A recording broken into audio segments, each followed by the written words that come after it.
I always feel like when music starts that it is like double dutch. It's like a jump rope situation that kind of like a dance, right?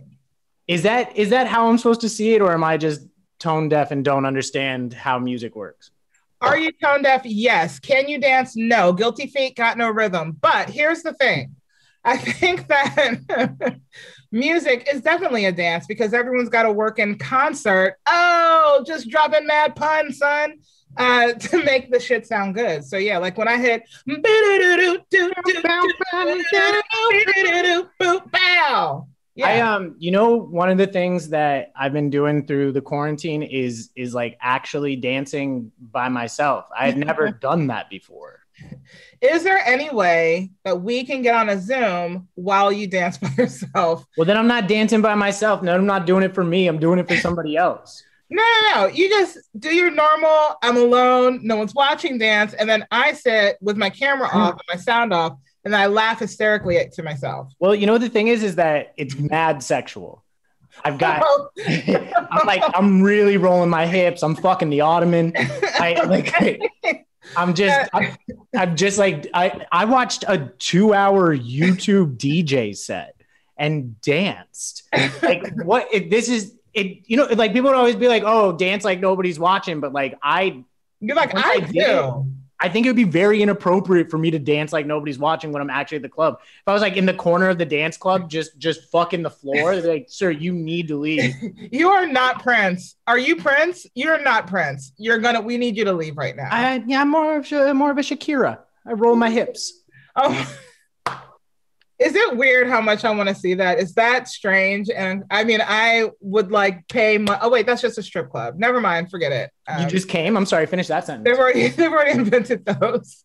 I used to do that though as well. I would put on like sets from my favorite DJs. This is when I was doing drugs in LA, and I would put on sets for my favorite DJs and just like interpretive dance in my living room. Ooh. Okay.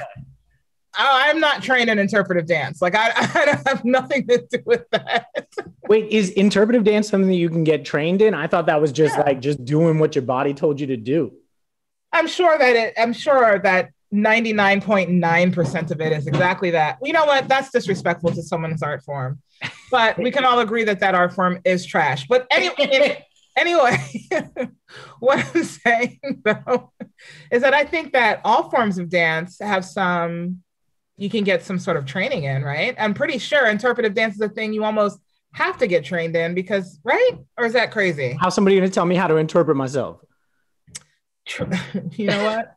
That's a good point. True, right? You can't. Episode 13. But I feel like, though, in the same token, you can't just walk into a literary class and be like, yo, son, I have no training whatsoever, but I'm about to interpret the shit out of these poems. You know what I mean? Like, you can't do that. You need some sort of training to identify. I don't know. You know what? I think I would want some fresh eyes on my poem. Somebody that's never interpreted a poem before. I want to say, what does this mean to you? You know what we should do? We should get someone who's never done anything to do all the stuff. We should turn it on its head. I hate those guys. You're being that guy right now. Sorry. We're in episode 13. My name is Stephen Campbell. Oh, we didn't even introduce ourselves. My name is Stephen Campbell, and we are the NonProphets. Nobody's ever going to know your name if you always keep saying that you're Stephen Campbell. It's literally right below my face. It's Franqi. It's literally right under my face. They're going, oh man, we don't know which one's Stephen Campbell. They're so confused right now. I mean, it's pretty obvious. We got Cabin Fever comedy on the show today.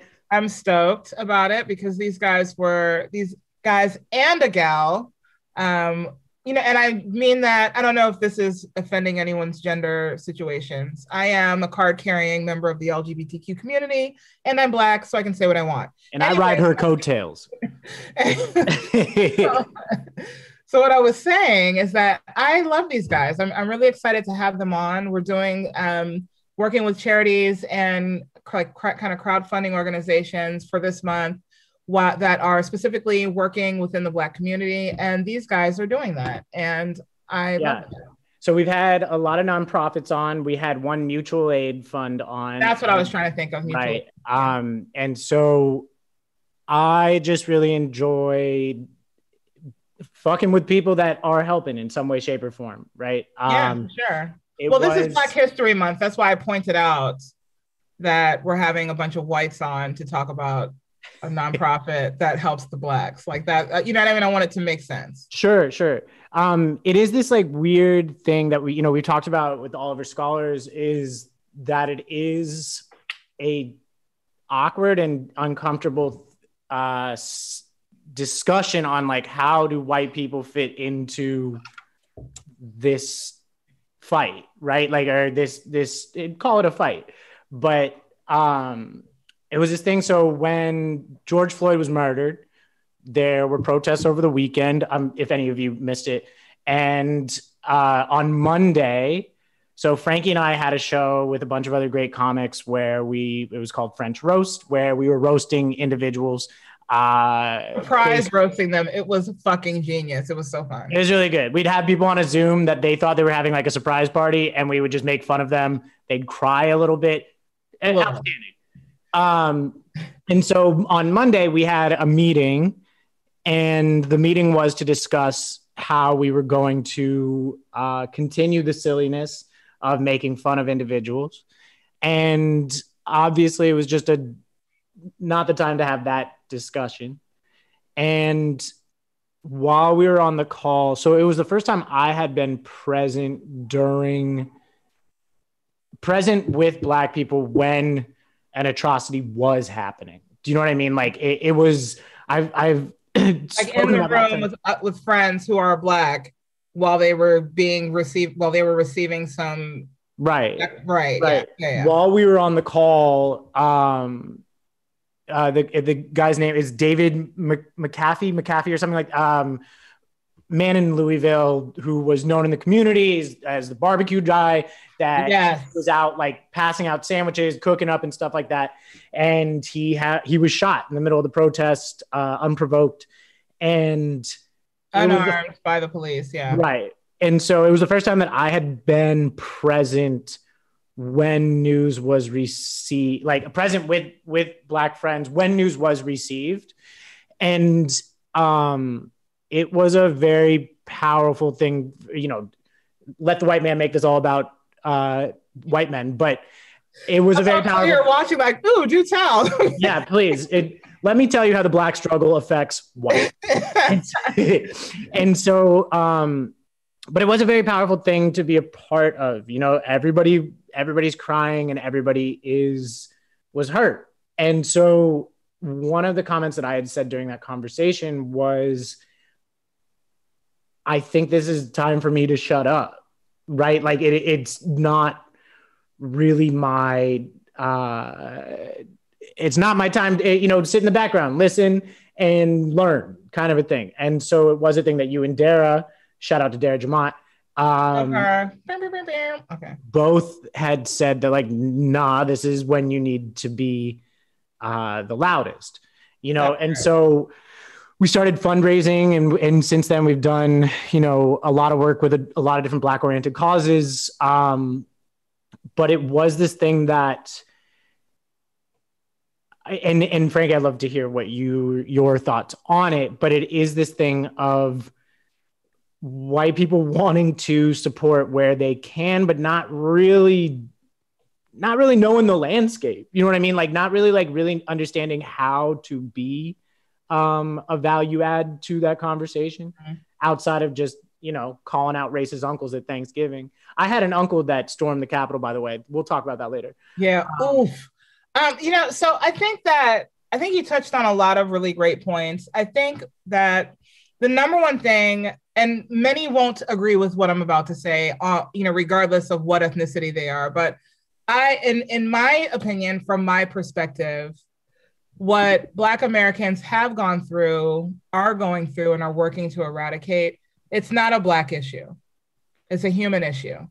And I think that, and that's a belief Dara will be on. Oh, that's right. If you guys want to see Dara Jamat, she's going to be on Zillavision, which I think is after this show tonight, right here on Comedy Hub. I just want to, it's in the comments. Stick around, motherfuckers. Yeah, I just want to promote that really quick in the middle of my very poignant statement. But back to what I was saying, I believe that this is a human issue. And I think that, sure, are there times where our white allies should defer to their Black counterparts? Absolutely. Of course there are. However, and at the same time, I think that it's important for our white allies to do the work and to put the time in and to ask the questions. And oftentimes I hear some of my white friends say, well, it's uncomfortable, it's awkward, I don't know what to do. I don't give a shit, and I say that with love. I don't mean that in a mean, disrespectful, insensitive way. I don't care. It's okay that you feel uncomfortable. It's okay that you feel awkward. We feel uncomfortable and awkward too. So we're going to be uncomfortable and awkward together and we can figure it out together. Does that make sense? Like, I feel like that's a very hard stance I have. I feel like white people should be working as hard, if not harder. And yes, it is talking to your racist uncle at Thanksgiving, but it's also putting your body on the line when you see your Black friend in the street getting the shit kicked out of them. It's also this like wildly liberal thing that if you make a misstep, then people will pile on. And typically it's white people that pile on. And that's what I was going to say. Right. If you notice, it's not your Black friends piling on. Your Black friends are going to DM you like, yo, man, look, you fucked up. I know you fucked up. You know you fucked up. Let's fix it. Sure. 9 times out of 10, your Black friend's going to do that. I've done it for my friends that I've seen online or out at shows or in a conversation, just like record scratch, say or do something. And everyone's like, I'm like, this white nigga right here. And now I gotta, and that's the homie. So I gotta go through the back door. Like, look, I can't let people see me talking to you right now. And you know why, but you need to fix that shit. And here's why. Sure. You know what I mean? I think that also there's this, I before I go there, I created these 2 very drastic differences about talking to your uncle at Thanksgiving and putting your body on the line. But there's a lot of work in between there that's also important. You know what I mean? Getting behind policies and bills and legislation that will help your counterparts, your marginalized friends. Like, I think oftentimes people, I'm voting my interest. And yes, that is your God-given right. Yes, you have the right to vote your interest, but isn't it in our interest for all of us to be safe? Do you get what I'm saying? And I think that a lot of times we miss that. And voting, because when I vote my interest, when I'm voting for me, I'm looking at the biggest picture possible. What makes all of us comfortable? What makes all of us safe? I'm not looking at, well, what's my bottom line? Even when I was making high 6 figures working in corporate America, I didn't vote to save my dollar and to protect my dollar.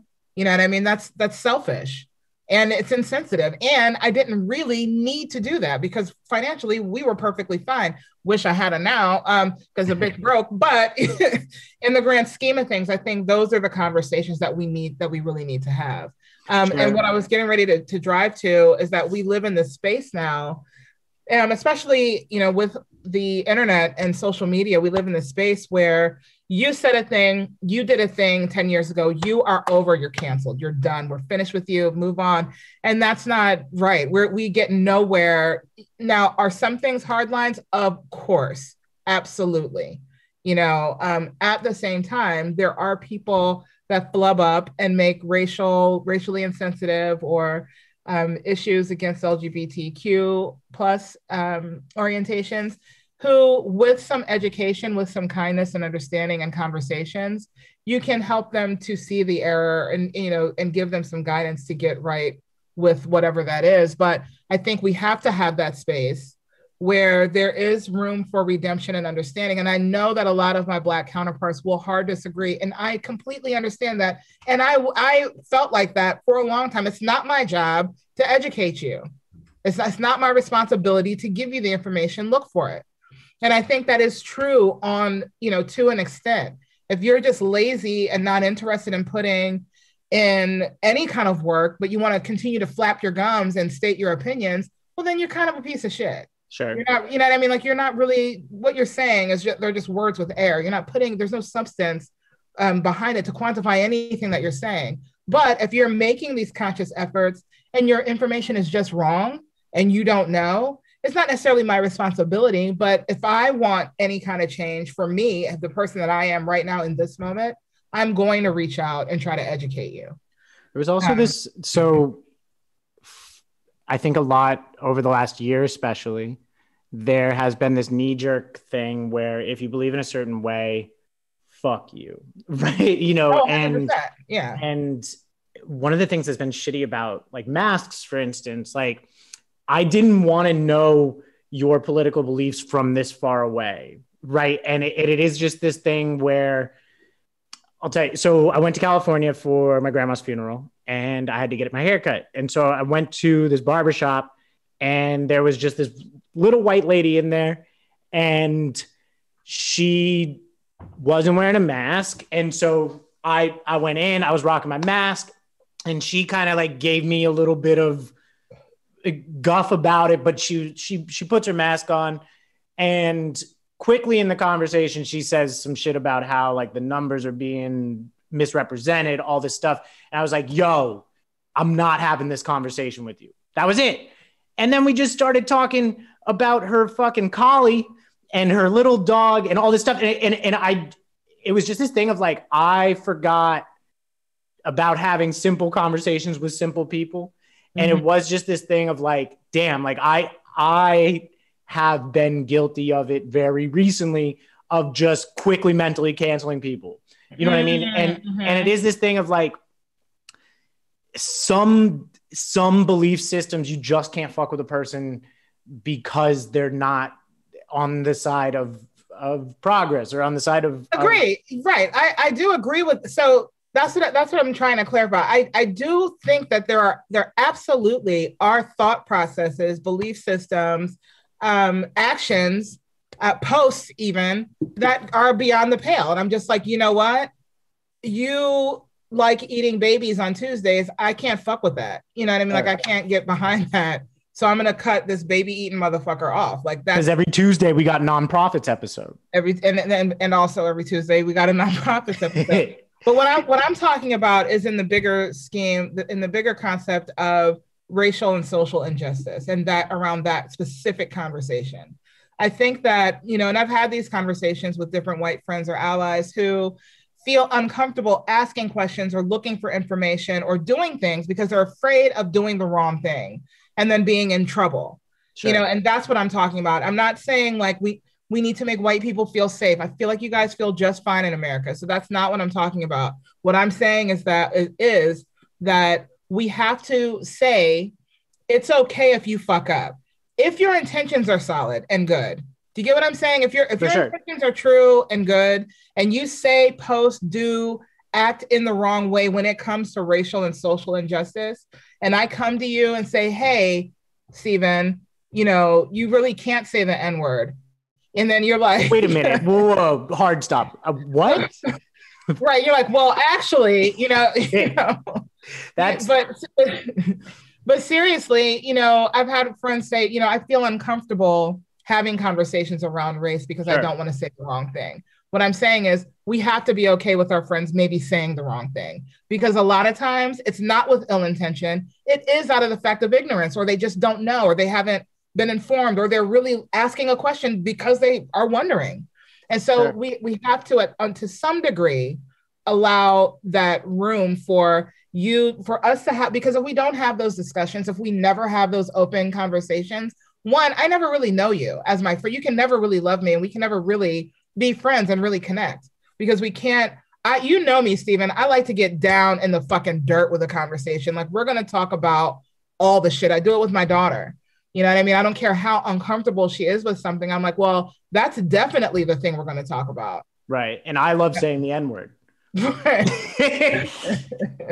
Right. Exactly. Anybody listening, jokes happen. Anyone listening, he does. But you know, and so here's a perfect example. And we were talking about this earlier. At kind of the height of the protests, when tension was very high, you know, and you know this, and anybody watching, I think, probably knows this. I was pregnant early on in the pandemic, and right before I was out of my third trimester, and I miscarried, right, unfortunately. and that miscarriage came due to stress. And the stress I was under was due to watching Black bodies fall in the street almost daily. Like, it was horrific. And all of my friends that are Black, we have like this phone tree and chain where we talk and communicated heavily with each other during this time. And we were all going through a lot. It was physically painful. I was literally losing 1 to 2 pounds a day in body weight because that's just how stressed I was. And I had a young white girl text me, "Hey, Franqi, would you be willing, I'm doing the show on blah, blah, blah date. All the comics are donating their time for Habitat for Humanity. Will you donate your time?" And I said, "Very nice. Thank you for thinking of me. But this is a difficult time. And I'm only donating my time, excuse me, I'm only donating my time to BLM related causes right now." And that I felt like should have been the end of the conversation, right? And she kept doubling down. She says, "Well, yeah, I hear you, but I kind of already started this, so I'm going to see it through. And, we were thinking about sprinkling something about housing disparagement, like in the Black community, but what, it didn't work out." And I'm just like, so then I went on I said a longer statement to her, starting off with, I tried to be kind with my decline, and now you're doubling down. And then you have the nerve to tell me you were going to sprinkle something in to tie it back. Like, that's like, just spit in my face and tell me you're pissing on me. You know what I mean? Oh, and that piss is rainbow. That's not the same. Right. I know that's not the same. Just shit on my chest and tell me you're finger painting. Like, what else shit? I like that one way more. Okay, I like that one way more. Use that one. But yeah, so in that instance, it's like, okay, you flubbed up. I gave you very clear context clues where the fuck up was. You didn't pick up. I again explained in deeper and you still didn't pick up. Like, that's just a person being insensitive. Sure. But the initial contact, even the second response, okay, I get it. But now that I've thoroughly explained it to you, then it should end there. And that's what I'm talking about. We have to allow room for those types of mistakes, I think. Yeah, I think so. When COVID started, I made a strict only watch the news 1 time a week rule, right? Because it was just no new information coming in, and it was psychologically fucking with me, right? So I was like, only Monday, that's the only day that I do news. And when George Floyd was murdered, I was like, I had just recently got to a headspace where I was like, this is how you're maintaining your headspace. And I was like, I'm not going to delve into it because I need to maintain my own sanity. And then it was just this like thing of like, it's like, word, like that's white privilege. Like, right. Like that's that shit. Cause I am not personally being affected. Like, or like, it's not something that I have to worry about going outside. Right. And so it was just this thing of like, oh shit, like that's some privilege ass shit to like try to just close out this news.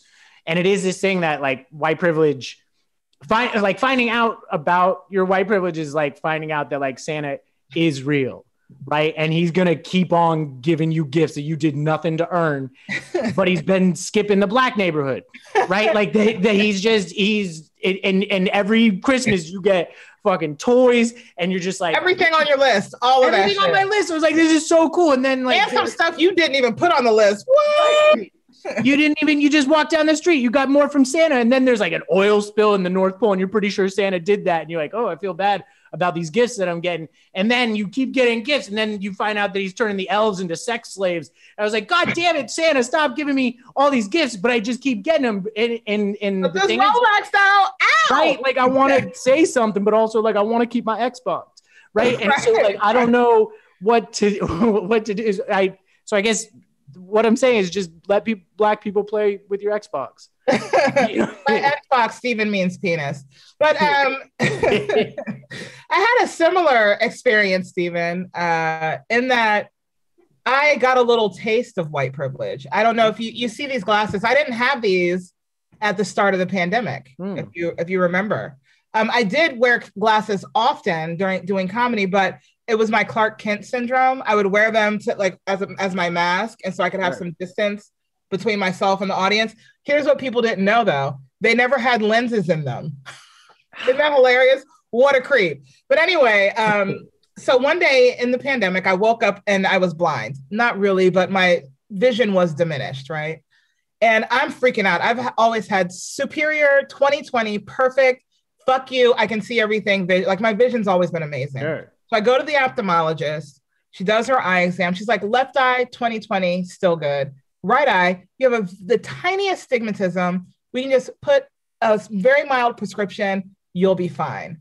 And so I say, oh, stigmatism. Let's slap some LASIK on this puppy. Get me back to that full 20/20.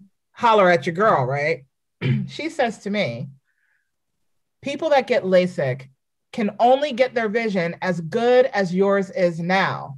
And then I said, but I just want to see better than those people. And that's what privilege is. So I get it. Like I completely fucking get it. We should bring our group up now. Let's do it. Like we've dug into this episode. We've been killing it. We're doing great. I mean, I feel pretty good about the work we've done so far. So let's tell the people why they're on their show. Steven, what is Cabin Fever Comedy? Cabin Fever Comedy is a group based out of Chicago. They've been doing and Boston. Don't forget and Boston. Get shit together. Sorry, lobster roll and so they've been doing virtual comedy shows to raise money for BLM and started during the pandemic. I'm sure we'll find out a lot more. But we got Nash, Flynn, got Andrew Nadeau. Is it Nadeau?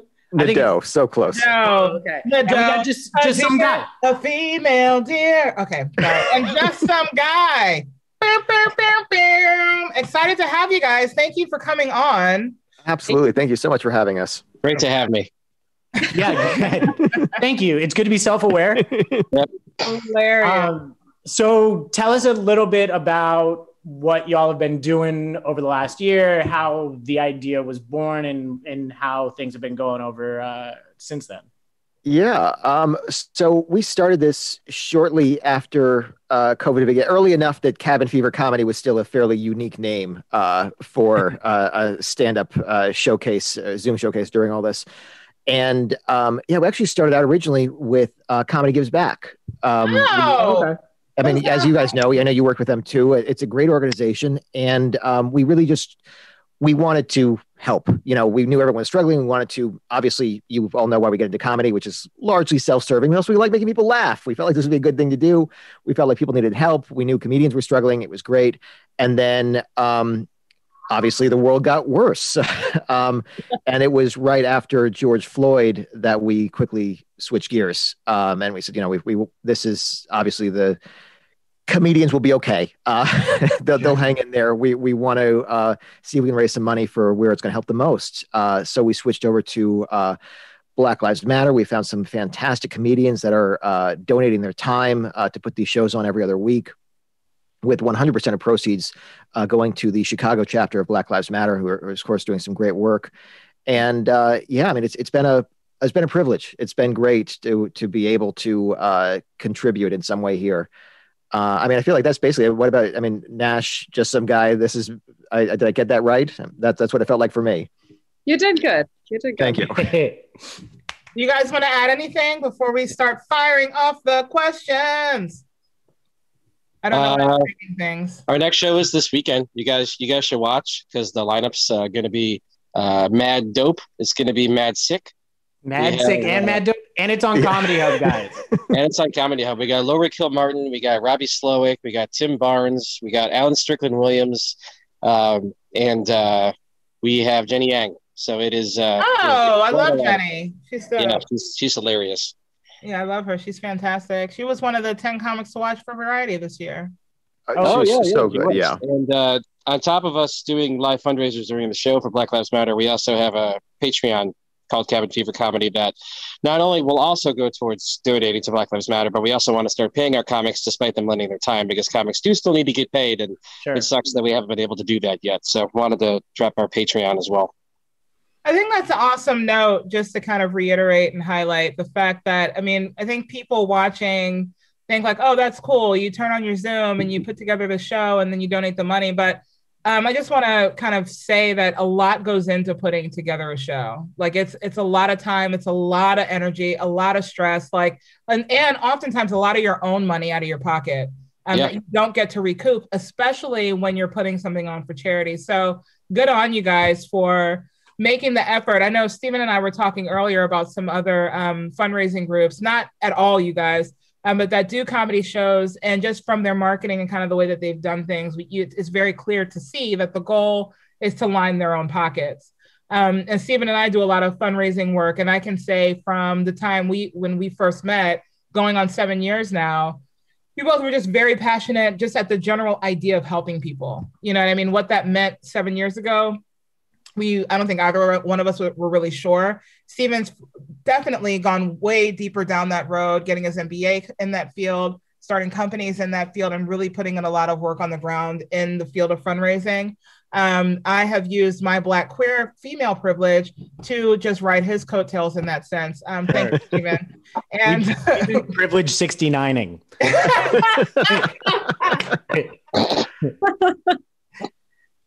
Might be one of the funniest things you've ever said. Like that was good.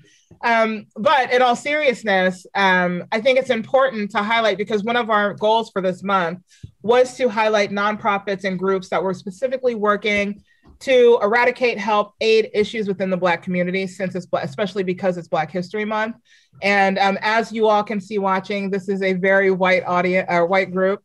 And that's fine. And that's what I want to make clear, that it's fine. I feel like you guys are allies. We had some great convos yesterday, and the work that you've done is impressive and appreciated. How does it feel? And I would love if you would answer individually. How do you guys feel being white in this space? You know what I mean? Like, and not like, just whatever your thoughts are around that. Yeah, Nash, you have something?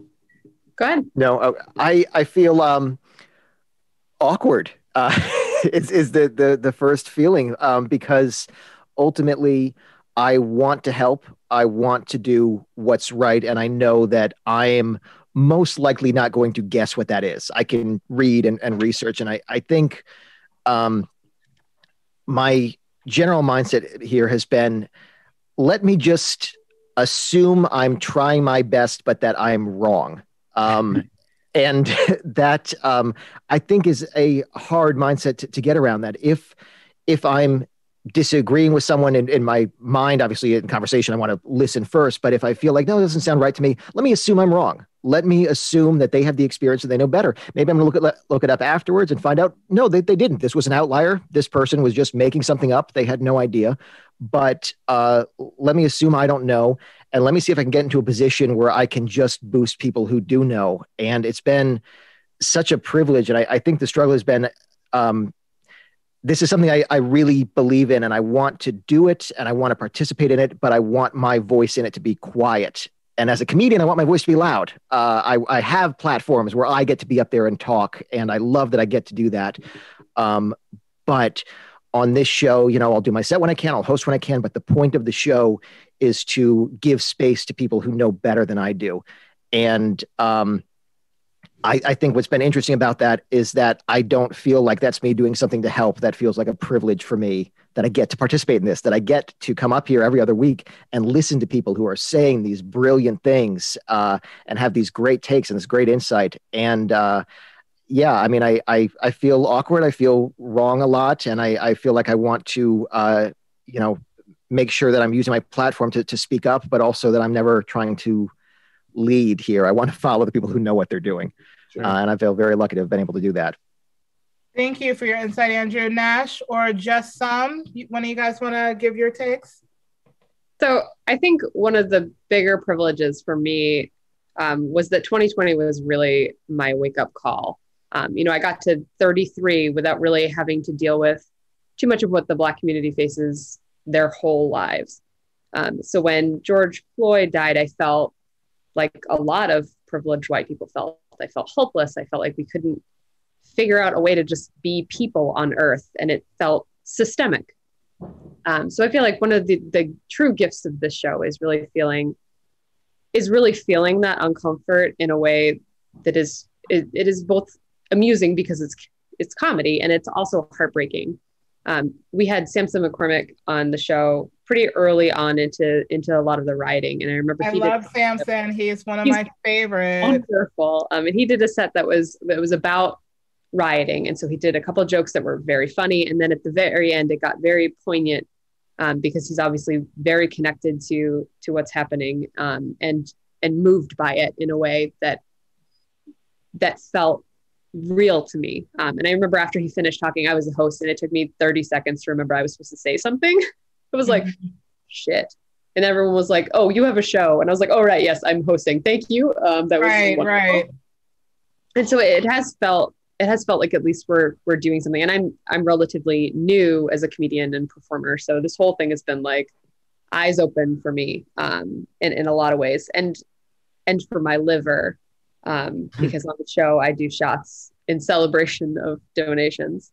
So every episode is like, well, I hope you're drunk as shit every episode, but I just want to, before we get to you, just I want to just kind of follow up on something you said, Nash, that I've heard from a lot of my white friends and or allies, or just people I've known in the comedy community, that they're just kind of having this awakening, which is interesting and painful all at the same time, because I don't know if you guys know this, and I'm going to share something that is, very close, I think, to the Black community and almost particular to the Black community. But you get to an age when you're a child where your parent has to sit you down and explain to you how to be safe and how to save your life when you're traversing the world, just in general.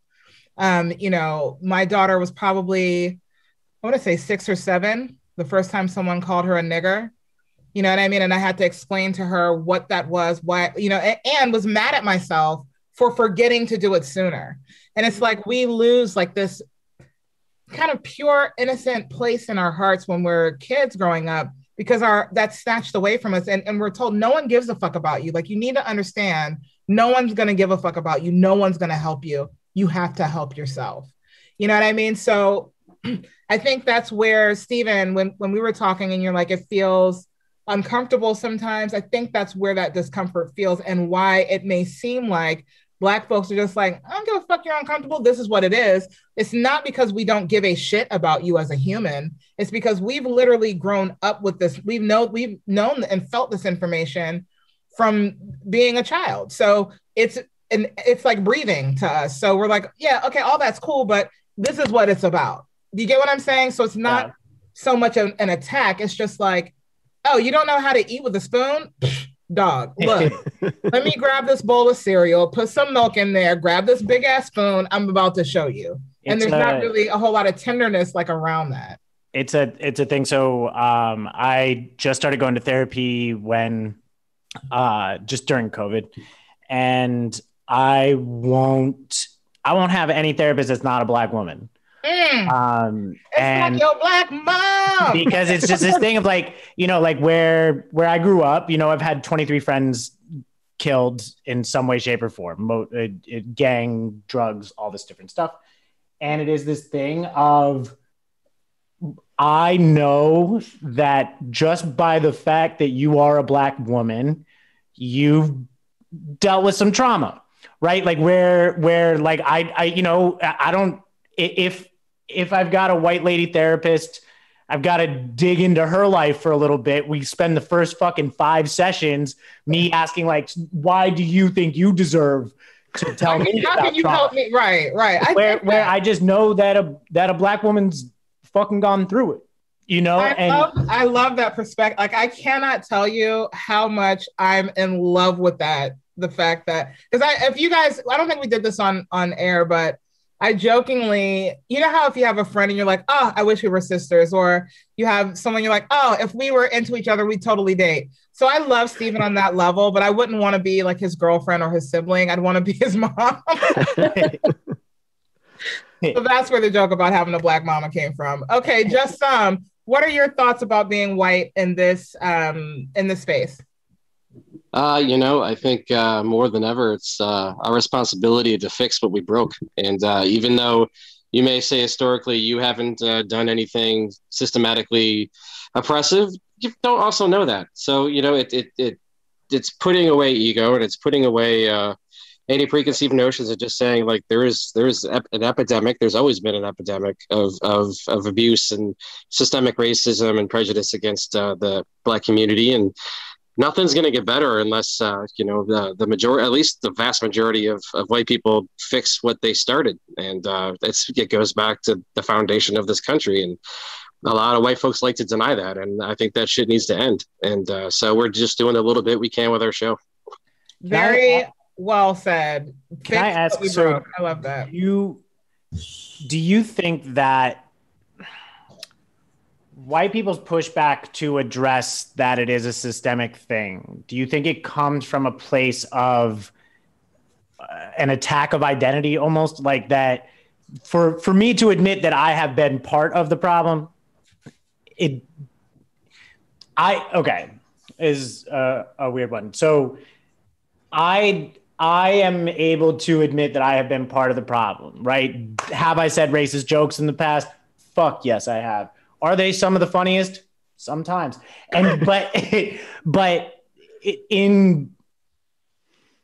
think that there's a lot of people that, with admitting that there is a systemic issue, that they have been a beneficiary of, it is this thing that is an attack of an identity, is how they feel and how they take it and how it is perceived by a lot of people, right? And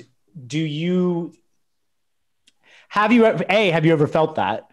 And B, how do you think that we talk to other white people about that little fragile ego situation? I think for a lot of people, they tend to have a hard time looking beyond themselves.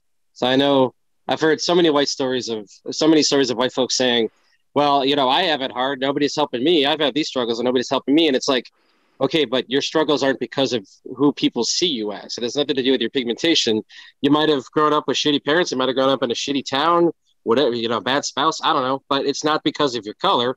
It's because of other reasons, really. And so we're just dealing with this one issue, and that is that in this country there are people that are born second class, and that really needs to go away. And I think people just don't see beyond that.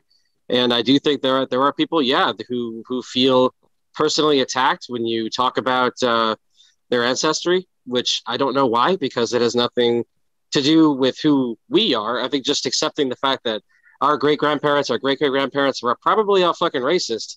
I don't see why that has to make you feel like you are attacked. And even if you are attacked, get the fuck over it. There is an issue. There are people dying in the streets every day. That we have millions of examples of people being, persecuted and oppressed and bigoted against. And you really just need to grow up and look beyond yourself. I think that's what I was talking about a little bit ago. I'm sorry, Nash. I'll shut the fuck up in just a second. But that's what I was talking about just a second ago, Stephen. Is that space, right? Where you're right, just right. Get the fuck over it. At the same time, in order to engage some of those people so they can get the fuck over it, we have got to create a space where, yes, have you said some racist shit? Sure, probably. Have you benefited from systemic racism? Sure, definitely. That's okay. Take your privilege that we all know that you have, and now flip it and use it to help those that are in need. Do you get what I'm saying? Like having that space of forgiveness so that people don't feel so much discomfort with acknowledging and accepting and openly saying, yes, I have been, what does that say? Shower. Are you going to take a shower? Okay, love you. That's my daughter. I'm also trying to be a motherfucking mom right now, bitch. A motherfucking mom?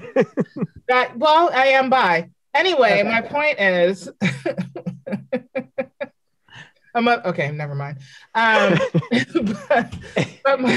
But that was my point, is that I think oftentimes people don't come to terms with what's actually happening because of that reason that you stated, Stephen. And the reason that they don't is because of the fear of persecution if they do.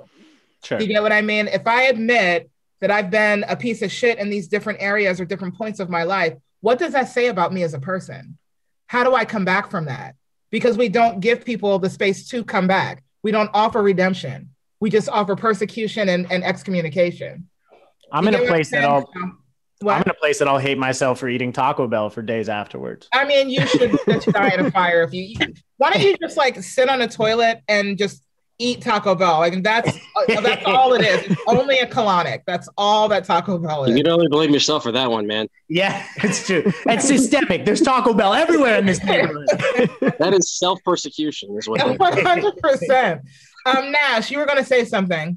I mean, I think for white people, it really, some of it comes down to this denial of personhood, which we're not used to. You know, unfortunately, the Black community feels that a lot, especially on a societal scale. And when it becomes us versus them, white people aren't used to that sort of erasure, which they feel, you know, keenly. So I think sometimes they feel like, well, the Black community gets this and I get nothing. And it's like, well, you don't get nothing. If we're all doing better, we all get better things. But they aren't used to hearing this. Well, if they get something and I get nothing, that's nothing for me.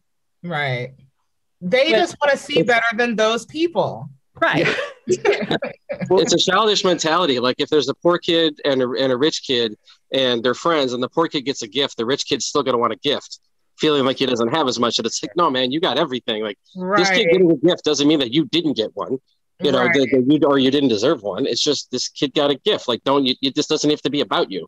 It really just goes back to how we are as small children. And that personification is just added to the problem. Agreed. And I think it's a message that we send, you know, sort of universally to our children as parents and participants in a capitalist system where it's what you have is what you have and what you can fight for. And if you don't do those things, then your value is less. Mm-hmm. Sure. Agreed. Yeah. I had an interesting conversation online with a white trans man earlier today who made an abhorrent post saying there are only two genders. Fight me was his post. Right. Yes. You I don't even need to explain what the fuck about that, but I've never been only two genders. I'm sorry, what? I was just saying there have never been only two genders. People still don't get the difference between sex and gender. They don't, they just refuse. This is a trans man saying this as well. And so my initial comment was, I said, wow, how long after you transitioned did your white male privilege kick in? Then he went on this. It's an auto update. What would you say? It's an iOS thing. Right. And then he went on this back and forth about how he grew up poor and, you know, he's never had privilege. And I said, I'm sorry to break the news, but that is not how privilege works. It doesn't have to do with how you were brought up, what you were born into, if you had a mom and dad. That's not what privilege is. When you walk down the street, you present and look very clearly like a white man. I would never know the difference. I wouldn't ask to know the difference. I'm just assuming. And you get a certain level of understanding, benefit of the doubt, walking and traversing the earth that is not afforded to a man of your same age, height, weight, who is of a different color. You don't. You know, and he just could not grasp that concept. He ultimately blocked me, but, you know, whatever. It's fine. But we're going to talk about that on By the Way They're Gay, me and Bella this week. Oh, yeah. Shout out Franqi's podcast on Fridays. When is it? Fridays, but what time? Yeah, it's been painful to watch. Bella she has not enjoyed the process, but we've made some changes. I have a 15-year-old daughter who's an openly gay young woman. And we do a show called By the Way They're Gay, and we talk about all things parenting, BIPOC, gay, LGBTQ, all the stuff in the thing. That's tough to be your first stage situation is to talk about your sexuality in front of a live streaming audience.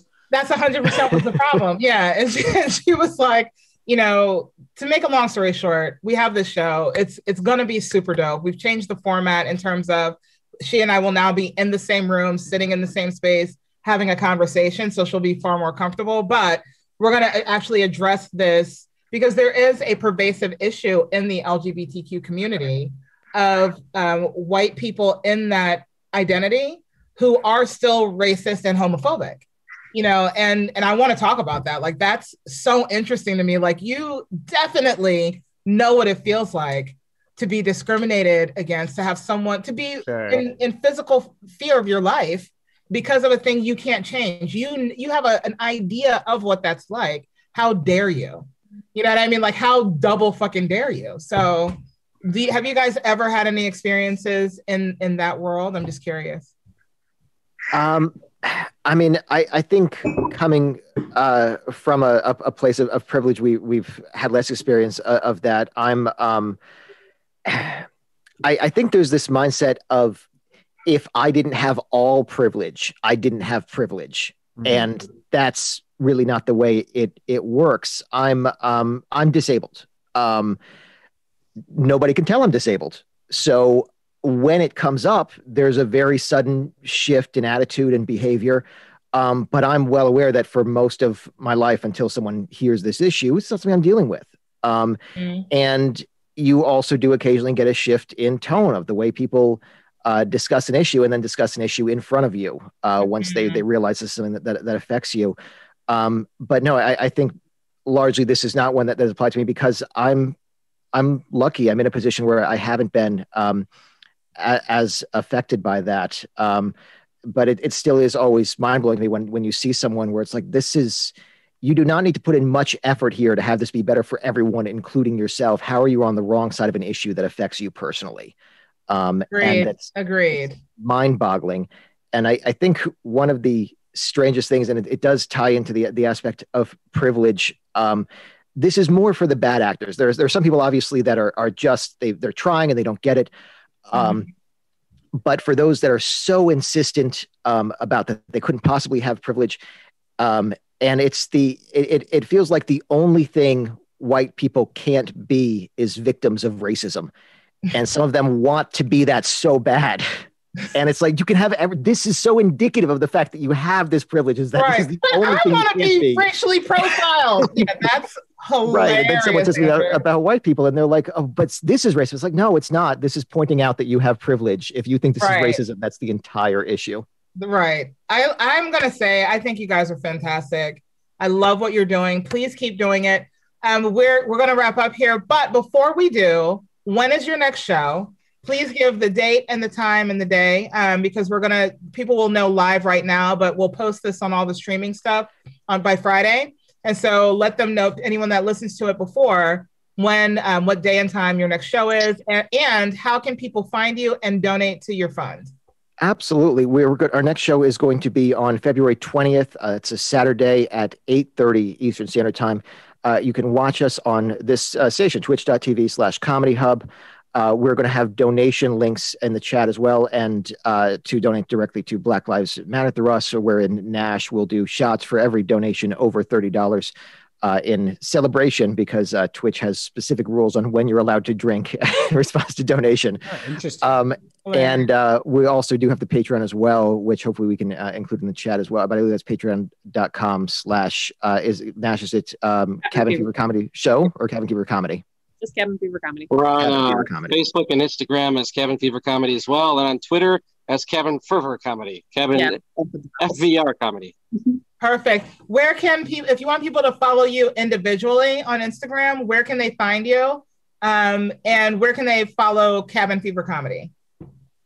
They can follow me at the Andrew Nadeau on Twitter and Instagram, and really across platforms. Again, for Cabin Fever, it's the Cabin Fever FVR Comedy. On Nash, is it the same on Instagram as well, or is that just Twitter? Instagram let us fit all of the vowels, so it's they let us use all of them. Instagram and Facebook. Instagram and Facebook is Cabin Fever Comedy. Twitter is Cabin Fervor Comedy. Perfect. Nash, where can people follow you and your comedy? Everywhere I am, it's Nash Flynn. Got it. What about you, Just Some Guy? Where can we follow you? Twitter, home_halfway. Good luck. I've been Franqi French. And I'm Stephen Campbell. And this has been the 13th episode? 13th episode. Lucky number 13, baby. Lucky number 13 of NonProphets. Make sure you guys check out Cabin Fever Comedy this coming Saturday, the 20th. Also, the one thing that we always forget to do, You guys that are listening to the audio, fucking like the podcast, give it a good review. There we go. Keep forgetting to do that. But yes, NonProphets podcast every Tuesday on Twitch and anywhere that podcasts live. And share it with your friends. Wait, what did you say, just some? Like and subscribe. Like and subscribe and share it with your friends. Let's sing them out, Steven. Ow. Okay. That's our theme song. Thank you guys, NonProphets, but make it Hot Pockets.